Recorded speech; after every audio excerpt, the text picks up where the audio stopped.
Hey everybody, so tonight I wanted to show you all something that I have been working on for the last couple of weeks. I'm pretty proud of it. Um, a couple of weeks ago I was just hit with this feeling that I needed to work on myself with myself. So I kind of felt like it would be a good idea to set up an altar space to work with myself, with my higher self, future self, um, in much of the same way that I would work with a deity. And so I set out to do that. And so tonight it's all ready. I'm going to activate it tonight, and I wanted to show it to you guys before I activated it, and then I figure I can update you on how it works out and everything as time moves forward. So I'll show it to you kind of from a distance. Also, I apologize about lighting. In my bedroom, the ceiling has no light wired into it, so all I have in my room is lamplight. So hopefully that works out well enough so you can see it. I have my correspondences, so air and fire, earth and water. I got this really gorgeous seashell for my birthday from my niece. It is so beautiful. And then some little shells I got from LA. And then I got this gorgeous smudge stick from a pagan pride festival in Portland, Oregon, and it is just so pretty. Like, I love it, and it smells gorgeous. Like, oh, it smells so good. And then some feathers that I found outside too. And also back here on my candle, you'll see a little sigil on there, and I actually made that sigil, and it basically means that it's also my selenite lamp. Sorry, I'm just like distracted by how pretty it is. But the sigil basically means that my love will find my future. So the hope is that my love for myself will find my future self and make my life better somehow. And then this is a cookie jar that belonged to my mom, and just kind of to bring her into it, that she's always like with me somehow. So, gotta keep your ancestors close. Okay, so I think what we would do is just go over each stone one by one and kind of like why I have them in there. So the peach selenite in the middle, the heart-shaped one, is there. I love peach selenite. It's like a very loving, light stone for me. Helps with clarity, and also I read that it's good for helping you align with your goals, so that's great. And then underneath it, it's actually on top of a rose quartz bracelet. I actually get nothing from rose quartz. It's a beautiful, beautiful, sorry, going out of focus. It's a beautiful, beautiful stone, but it does not do much for me. But this one was gifted to me by a really good friend, and so I like it in this grid because it reminds me to allow myself to be supported by those who love me, and to not take that for granted, and to use it to my advantage and everything. So and that I have people around me who love me for who I am. And then come over, we'll start up here with the lepidolite. Sorry if my pronunciations are wrong. I am still a newbie in learning crystals. But lepidolite helps to release old patterns, and it's a very healing stone. It's really supportive during changes and growth. And then drop down one right here. And forgive me on pronunciation again, but this one is mookaite. It's a type of jasper, and it's good for sorting through behavior or feelings that are passed down from ancestors. and it can heal and help you make progress. Maybe they had passed down, maybe there's a feeling or something going on from your ancestors that's been passed down to you.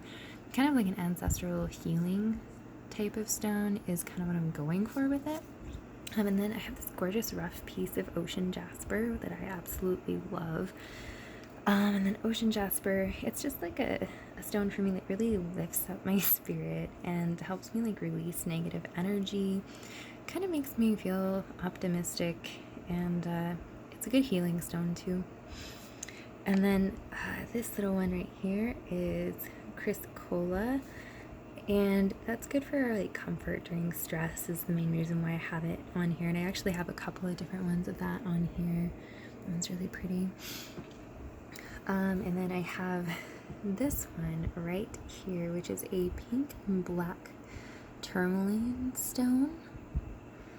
And the pink tourmaline is really great for cleansing anxiety and also just kind of cleaning your aura a little bit, like emotionally.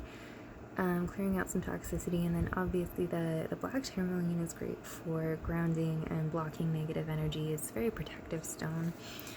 And then pop up right here, I have my danburite,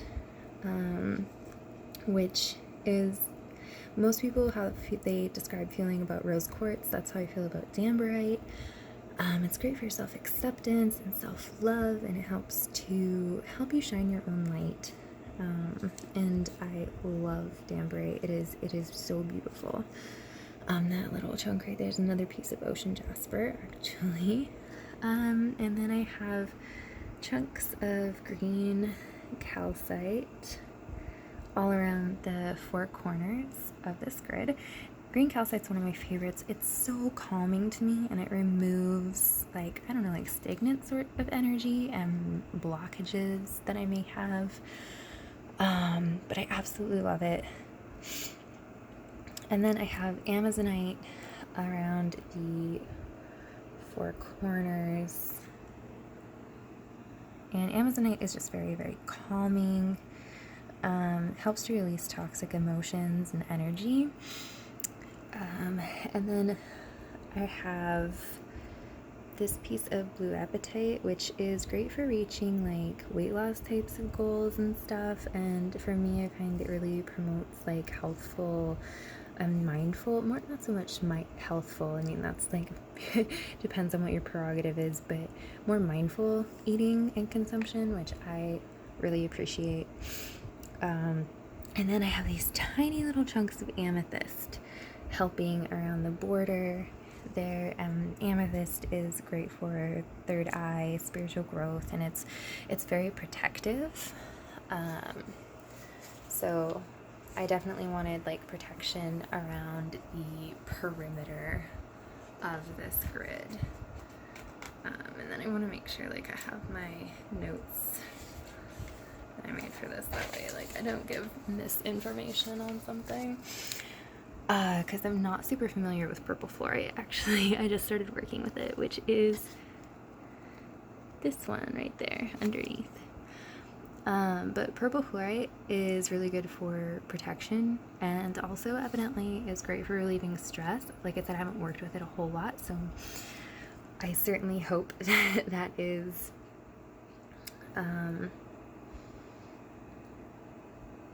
that is the property that comes through. And then on top of it, I have African turquoise.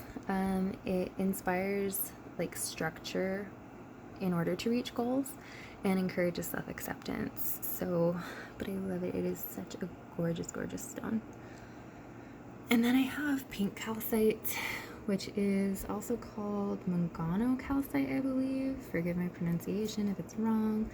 But it's good for peace, well-being, and just learning like properties of like universal love.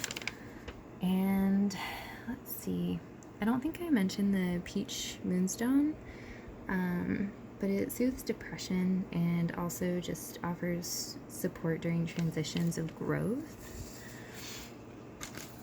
But yeah, that is my little grid to encourage working with myself and supporting my own personal growth. And then this jar right here, I've actually had since I was about 16 or 17 years old, and I've never been able to bring myself to throw it away. I was always like, I'm gonna use it for something. And I finally found I'm 27 now for reference, but I've been lugging this jar around with me for forever, and I'm gonna use it basically every night.